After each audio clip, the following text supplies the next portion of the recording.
Hi all, welcome to Boy Webinar. It's awesome to have you here and it's awesome to be here. So today we are going to talk about you. We're going to dissect who you are in very, very small entities and details, and it's going to be brilliant. And to help us out with this very scientific process is this doll that we have named Voyin. She's here to help us structure the conversation, to make it perhaps a bit easier or more confusing. Let's see. And before we dive into this, this is a conversation I have with, I've had them with hundreds of people throughout their careers. So you have, people who are in school, people who worked a few years, leaders, experienced people who work for 20 years or more. And I think, it's quite easy to say that people are confused about, who they are and what they're good at and where they're going and how they can, perform in different ways. So I think this, the model we're using, the way we're structuring this is, based on the experience that we've had in those conversations. So hopefully you'll enjoy it a lot. And we start at the deep end. So we start with something that is, the inner passion of yourself. And to illustrate that in this model is the heart. So the heart is what gives energy to our entire being. And why is that important to figure out? Well, you probably heard the expression, if you do what you love, you'll never work a day in your life. And that is kind of true. And especially if you do something that contradicts with your inner passion. You will probably not feel very happy, not feel very motivated. And maybe you don't even realize why that is, because this is a good job you're having. And why don't I love it? And this could be the problem.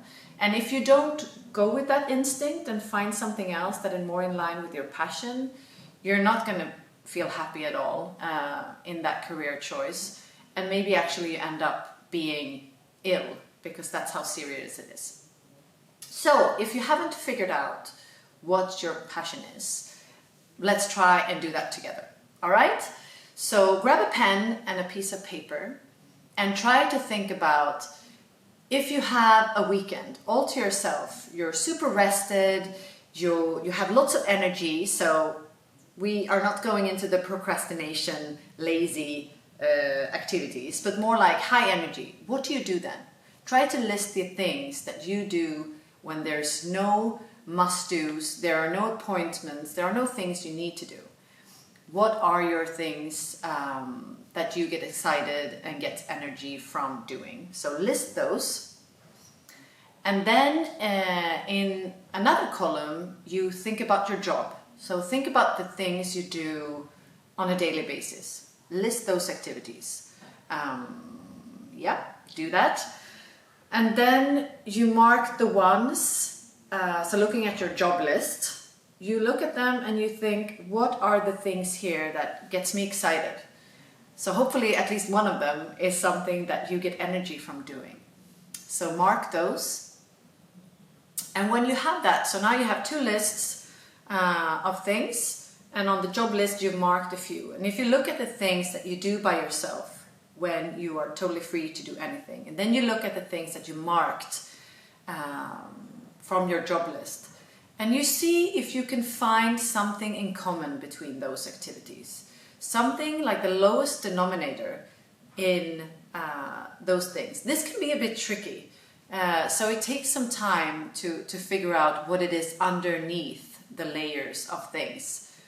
And that, my friend, is your passion. So, with the heart figured out, we are moving down to our feet, actually. So the next part of this is going to talk about driving force.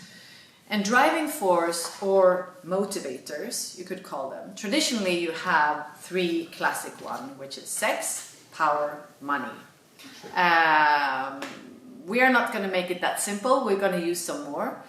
But these are the things that what keeps you moving, what keeps you going forward. You want to fulfill something in your life. You're looking for something.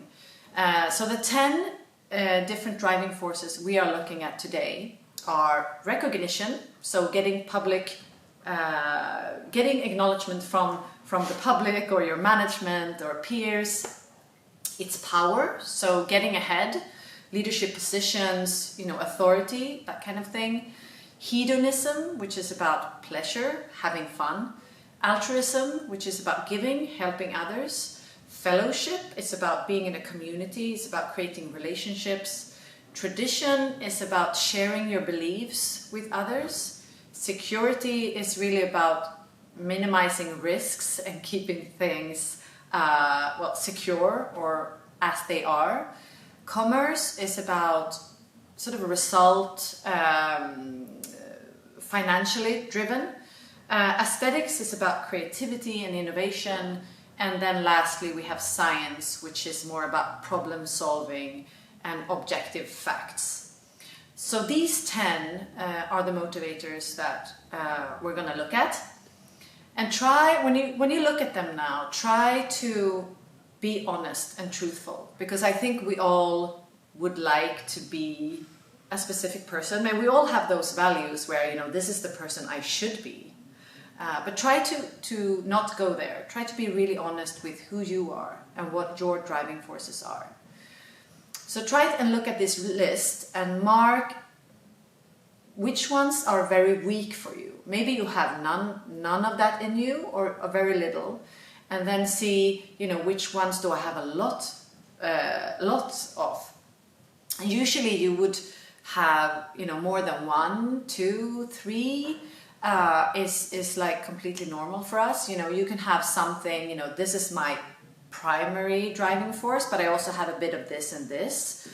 And then you'll find yourself with a matrix where you cross the different ones. What is important to understand is that you need to separate behavior from driving force. So I'll give you an example. We have a person who is totally motivated by getting recognition. All right? That person is in an organization, in a community, which really values altruism. So helping and giving to others is something that is really valued as a great behavior. This person who wants to get recognition will adjust his behavior to help others in order to get recognition. So you can act in a certain way in a context to get to your driving force or what motivates you. What's important to understand is that if you're in a context that shares the values and motivators you have, it's going to be more, it's going to be easier for you, it's going to be more natural for you to perform and to succeed in that business, because it comes more natural for you than going through acting in a certain way to get something else.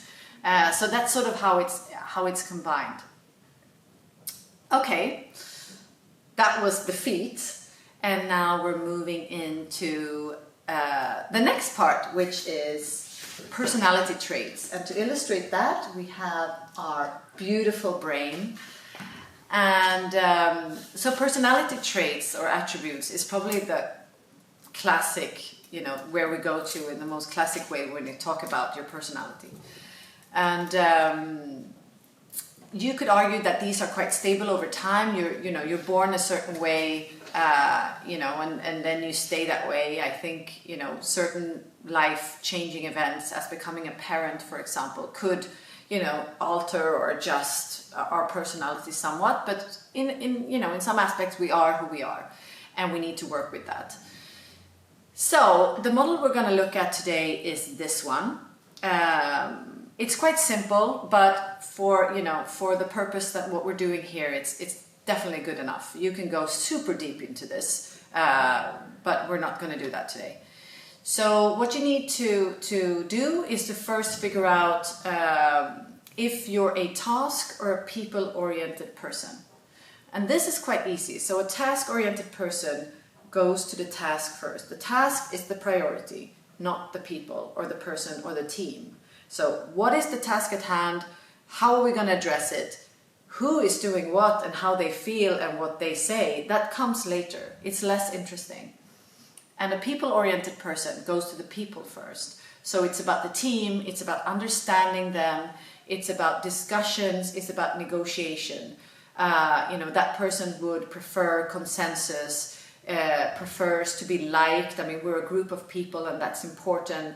That the task can come, it can still be important, of course, but it's not the most important thing for me as a people-oriented person. What's a bit more interesting is the introvert versus extrovert, which is the next dimension you need to figure out where you stand, because these two dimensions can more easily get in conflict, actually. So you have an extrovert person who is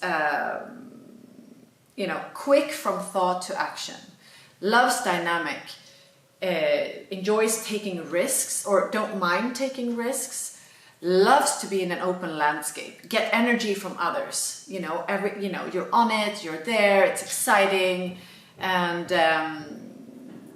not really over analyzing things. It's quick, like let's make decisions fast and we move on, like do it quickly.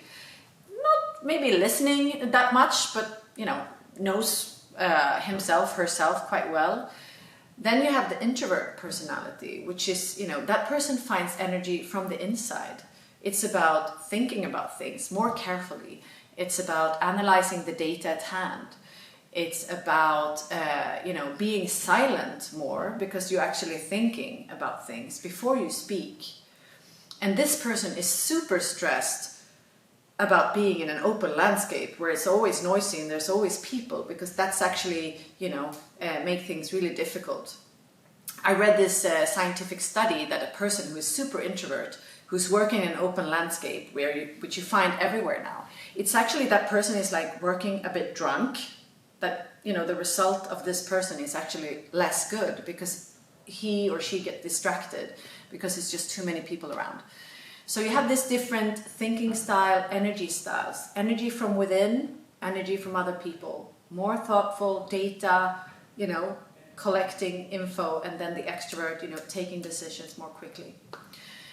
So here you see the model, and you see that so this basically placing everyone into 4 different categories. It's quite rough. You could definitely be more nuanced. We could go into detail, but this is sort of like a rough spectrum of personalities. And what's interesting is that to understand yourself is interesting, but it's also trying to figure out and think about other people around you. So where would you place your manager? Where would you place, the people you work with the most? And I think, usually when you plot these people, you find yourself like, I really love working with this person, because there's a really good match. Maybe you complement each other in a good way, but you're not like totally opposite.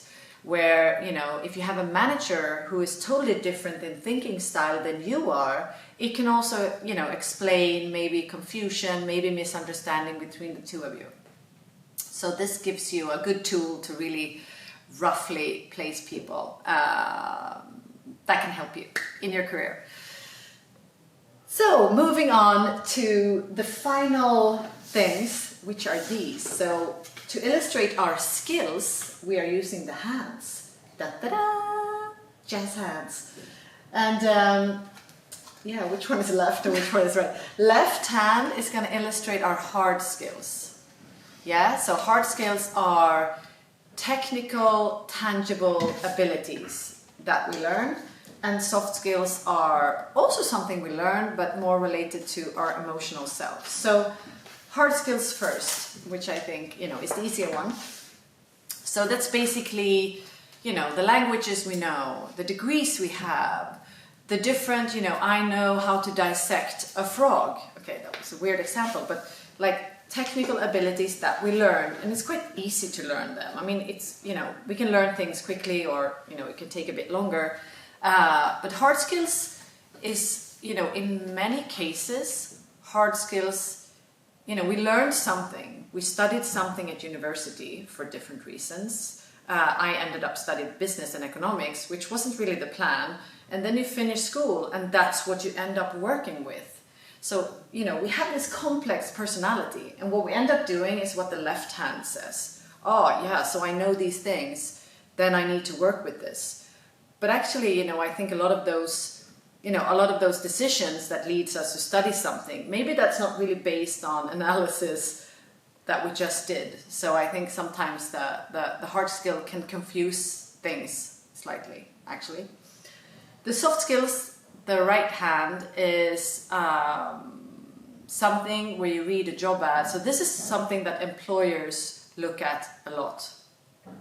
So it's about communication skills. It's about critical thinking, it's about leadership, it's about positive attitude, it's about teamwork ability, it's about work ethic. There are lots more, but these are like the 6 key ones. And as you can tell, I mean, there's a really strong link between your personality and your ability to do these things. Let's take teamwork as an example. This is something that in most jobs today, you need to be able to work with other people in a good way.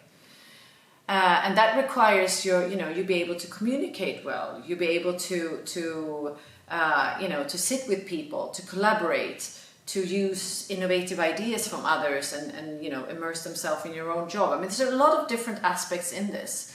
Going back to our discussion about personalities, introvert versus extrovert, you can see that, depending on where you are on that scale, you will, your ability to do that and enjoy that will be different. So the more introvert I am, the more difficult I will have, to teamwork in a way with others, because I also need to be by myself a lot, because that's where I get my energy. So, we do really need to look at soft skills. Yes, we can learn them and we can train. I can train to be a good leader by learning different techniques. But a lot of the things I have with me naturally, depending on who I am as a person. So there it is. A lot of different things. But I think what's, important thing here is that, when you go through this, you have your own, this is who you are.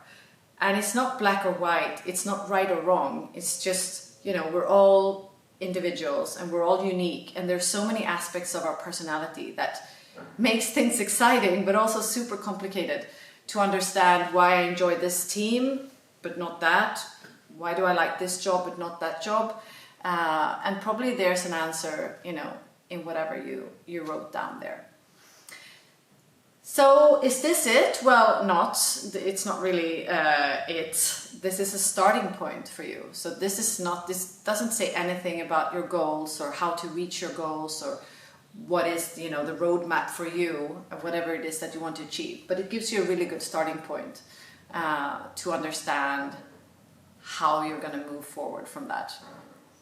So with that, we're leaving you. So thanks. Have a good summer. Bye.